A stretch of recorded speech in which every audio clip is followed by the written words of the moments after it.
Okay, TBH Labs နဲ့ကြိုဆိုပါရစေ။ကျွန်တော်ဒီနေ့ showcase လုပ်ပေးမှာက nothing ရဲ့ပထမအဦးဆုံးသော product ပါ nothing year 1 လို့ခေါ်တယ် nothing year 1ကထွက်ထားတာတစ်နှစ်ကျော်ပြီဆိုတော့အခုမှ showcase လုပ်တာနည်းနည်းတော့နောက်ကျနေပြီပေါ့နော်ဒါပေမဲ့ဟိုတလောကမှ nothing phone 1ဝယ်ထားတဲ့သူတွေက year 1ကိုစိတ်ဝင်စားကြလိမ့်မယ်လို့ထင်တယ်အဲဒါကြောင့်မလို့ကျွန်တော် showcase လုပ်ပေးလိုက်တယ်ပေါ့နော်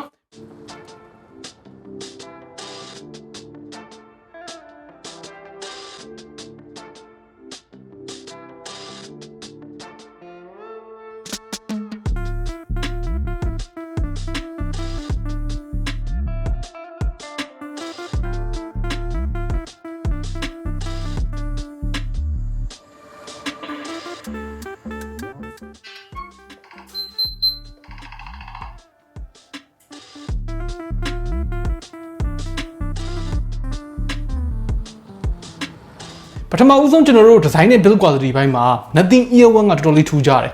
nothing ရဲ့ mobile ပုံစံမျိုးလိုမျိုးဖြစ်လာတဲ့ဒီ semi transparent ပုံစံကို case မှာရော earbuds မှာရောသုံးထားတယ်ဆိုတော့ငကြက်တက်ထားတာနဲ့ nothing year 1သုံးနေတာဆိုတာမျိုးကိုသွားပြီးတော့သိတာစီတယ်ပေါ့နော်ဆိုတော့နားမှာ nothing year 1ကိုတက်ထားလိုက်ပြီဆိုလို့ရှိရင်ငကြက်ကိုကြည့်ပြီးတော့ तू nothing phone 1များကင်ထားသလားဆိုပြီးတော့ तू ကင်ထားတဲ့ phone ကိုပါဆက်ကြည့်မိသွားတဲ့ပုံစံမျိုးပေါ့နော်ငကြက်ရဲ့အောက်ဖက်ချမ်းမှာအဖြူရောင်ကိုမှအောက်ဖက်က transparent ဖြစ်သွားတဲ့ design လေးလုပ်ပေးထားတယ်။အတွင်းမဲ့ချမ်းကအထက်က circuit ကြားတွေကိုမြင်နေရတယ်။အပြင်ဘက်ချမ်းမှာကျတော့ nothing year 1ဆိုတဲ့စာတန်းလေးကို glitch font နဲ့ရေးပေးထားတယ်။ညာဘက် earbuds မှာအနီရောင် red for light color code လေးလုပ်ပေးထားတာဘယ်နဲ့ညာနဲ့ခွဲရတာလွယ်ကူသွားစေတယ်။ဒီ earbuds ရဲ့အနောက်နားလေးမှာတော့ air vent လေးပေါ့နော်အပေါက်လေးရှိတယ်။အဲ့ဒါလေးက ANC ဖွင့်လို့ရှိရင်ကြုံရတတ်တဲ့ air vacuum effect ကိုရှော့ချပေးနိုင်တယ်။ air vacuum effect ဆိုတော့ဘယ်လိုပြောမလဲနားထဲမှာတစ်ခုခုဖြစ်နေတယ်လို့မျိုးဥမာလင်းနေပါတက်သွားလိုက်လို့ရှိရင်ဗျာဒီ ANC နေချက်တက်ထားလို့ရှိရင်လည်းဥထွက်သွားတဲ့ပုံစံမျိုးတစ်ခုခုဟို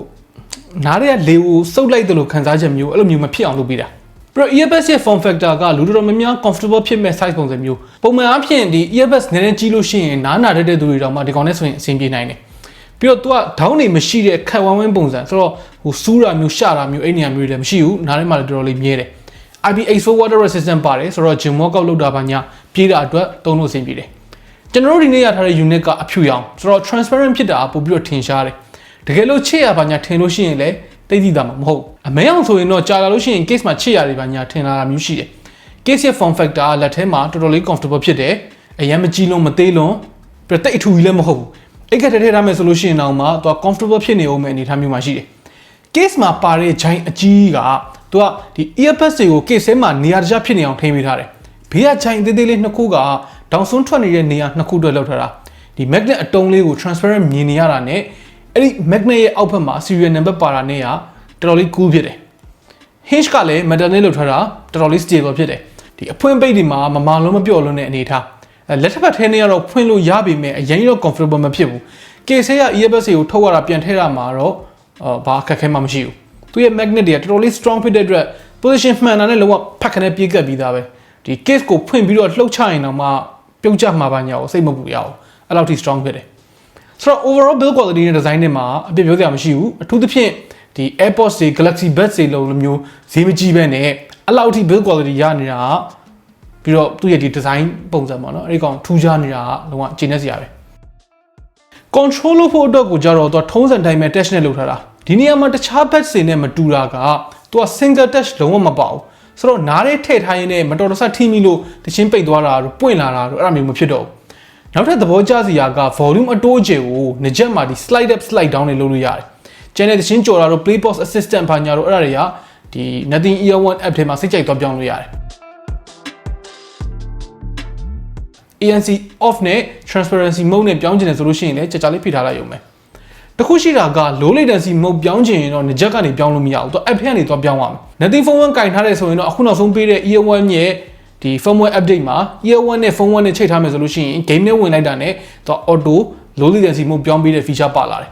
အဲ့ဒါကိုကြည့်ခြင်းအပြင် nothing ကသူဒီ software ဘိုင်း support တော်တော်ကောင်းလာတယ်သူရဲ့ product တွေကိုလည်းပြစ်မထားဘူးဆိုတာတော်ပြီးတော့သိတာသေးတယ် nothing ear 1 app ကနေပြီးတော့ကျွန်တော်ဒီ earbuds တွေနဲ့ case ရဲ့ battery နဲ့ကိုကြည့်လို့ရတယ်ပြီးတော့ဒီ firmware လည်း update လုပ်လို့ရတယ်ပြီးတော့ pre-made sound setting တွေလည်းပြောင်းလို့ရတယ် ANC mode ကို maximum ကနေပြီးတော့ light ပြောင်းလို့ရတယ် earbuds ပြောင်းနေလို့ရှိရင်ရှာလို့ရတယ်နားအဖြုတ်တက်လို့ရှိရင် auto play pause လုပ်တဲ့ဟာကိုလည်း app ထဲမှာအဖွင့်ပိတ်လုပ်လို့ရတယ် sound setting ကကြတော့သူက balance ရယ် more treble ရယ် more bass ရယ် voice ရယ်ဆိုပြီးတော့ premade ၄ခုရှိတယ်ဒါ full equalizer ပေးတာတော့အဆင်မပြေဘူးဆိုပေမဲ့သူ preset လေးနဲ့သူကတော့မဆိုးပါဘူး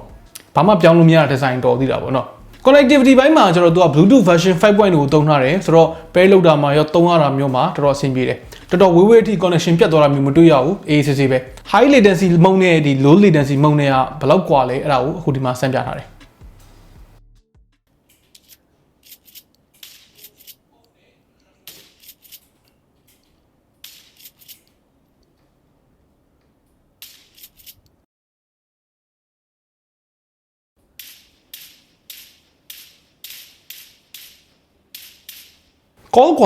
call quality ကတော့အတန်တော်တော်လေးဆူတဲ့ပတ်ဝန်းကျင်မှာတော့မှဖုန်းပြောလို့အဆင်ပြေတယ်လို့ပြောရမယ် crystal clear ဖြစ်နေတာမျိုးတော့မဟုတ်ဘူး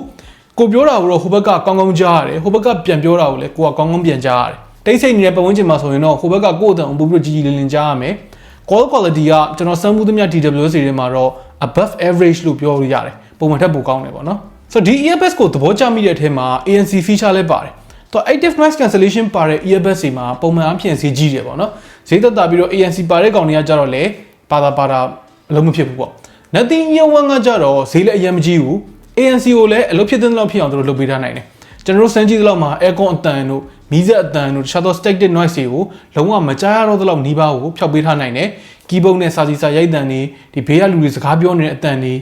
အဲ့ဒါတွေတော့ soft ဖြစ်သွားအောင်လုပ်ပေးနိုင်တယ်လုံးဝတော့မပြောက်သွားဘူးပေါ့ပြီးတော့ကျွန်တော်ခုနကပြောတဲ့အတိုင်းပဲသူ့မှာပါတဲ့ air vent ကြောင့် vacuum effect ကတိတ်မဖြစ်တော့ဘူး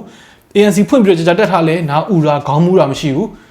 natural ဖြစ်တယ်ဗျာပို့ပြီးတော့လေ transparency mode လေးကလည်းမဆိုးဘူးအလုပ်ဖြစ်တယ်တချင်းကို category လေးဖွင့်ထားပြီးတော့ transparency mode လေးဖွင့်ထားလို့ရှိရင်ဘေးကစကားပြောတဲ့နေ traffic အတန်တွေအဲ့ဒါတွေကိုကောင်းကောင်းကြားနေရတော့မယ်ဆိုတော့ဘယ်လိုပြောမလဲကိုက privately တချင်းလဲနားထောင်နေတယ်ဘေးပတ်ဝန်းကျင်ကိုလည်းကောင်းကောင်း awareness ရကျင်သေးတယ်ဆိုလို့ရှိရင်အဆင်ပြေတယ်တချင်းပိတ်ထားပြီးတော့ transparency mode ဖွင့်ထားလို့ရှိရင်ဒီစူညံနေတဲ့ပတ်ဝန်းကျင်မှာတော့မှကို့အနားမှာပြောနေတဲ့စကားပြောတဲ့နေကိုကောင်းကောင်းမွန်မွန်ကြားရတယ်ဆိုတော့ဒီဒေါ်လာ100ဝန်းကျင်မှာ ANC ပါတဲ့နေချက်ကိုလိုချင်တယ်ဆိုလို့ရှိရင် Nothing Ear 1ကထဲ့ကိုစဉ်းစားမယ်ထဲမှာပါတယ်လို့ကျွန်တော်တို့မြင်တယ် battery က ANC ဖွင့်ပြီးသုံးမယ်ဆိုရင် volume မှာမူတည်ပြီးတော့4နာရီခွဲဝန်းကျင်လောက်ရတယ် ANC ပိတ်ထားမယ်ဆိုရင်တော့9နာရီကနေ6နာရီကြားထဲလောက်ရတယ် case က earbuds တွေကို6ခါပြန်အသွင်းလို့ရတယ်ဆိုတော့စုစုပေါင်း total play time က34နာရီဝန်းကျင်ရတယ် case ရော earbuds ရောနှစ်ခုလုံး fast charging support လုပ်တယ် earbuds တွေကို case မှာ10မိနစ်အသွင်းထားမယ်ဆိုလို့ရှိရင်တနာရီပြန်နှောက်ထောင်လို့ရမယ် case ကို10မိနစ်အသွင်းလို့ရှိရင်8 hours playback ရမယ်အဲ့ဒီချက်ကတော်တော်လေးမိုက်တယ်10မိနစ်အသွင်း8 hours playback done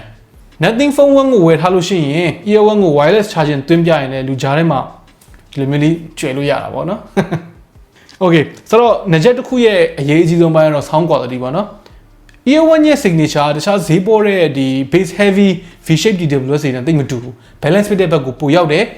ဒါပေမဲ့ V shape signature လေးကနည်းနည်းလေးတော့ကျန်နေသေးတယ် mild V shape ပေါ့နော် bass season လောက်ရှိတယ် mid စီမှာလည်း accurate ဖြစ်တယ် high စီမှာလည်းတော်တော် detail clarity ကိုထိန်းထားနိုင်တယ်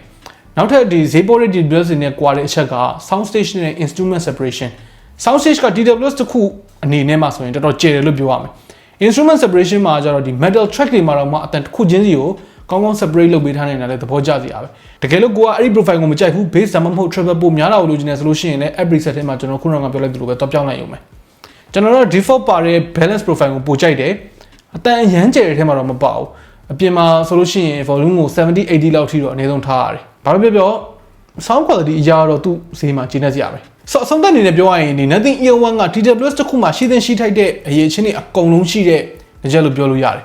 ဘာမှတော့ wow ဖြစ်သွားစရာဘာမှတော့ဟာရှမ်းမိုက်တဲ့သူပြီးဖြစ်သွားစရာမရှိဘူးဆိုပေမဲ့အပြစ်ပြောစရာလည်းရှိမနေပြန်ဘူးဆိုတော့ဒေါ်လာ100ဝန်းကျင်မှာဒီလိုမျိုးအကုန်အဆင်ပြေတဲ့ကြက်မျိုးက Nothing Ear 1အပြင်တခြားရှိသေးရင်တော့တော်တော်လေးရှားလိုက်မယ်အထူးသဖြင့် ANC ကောင်းကောင်းလဲလိုချင်တယ်ဒီဇိုင်းလဲလိုချင်တယ်ဆိုလို့ရှိရင်ပို့လို့ရှားလိုက်မယ်ဆိုတော့အခုချိန်မှာဈေးမတရားကြီးတဲ့ TWS တွေလည်းမလိုချင်ဘူး TWS တစ်ခုမှာရှိရမယ့် feature တွေအကုန်လုံးလိုချင်တယ်ဆိုလို့ရှိရင်တော့ Nothing Ear 1ကခင်ဗျားတို့ဖြစ်ကောင်းဖြစ်နိုင်ပါလိမ့်မယ် Okay နောက်နေ့မှတွေ့တော့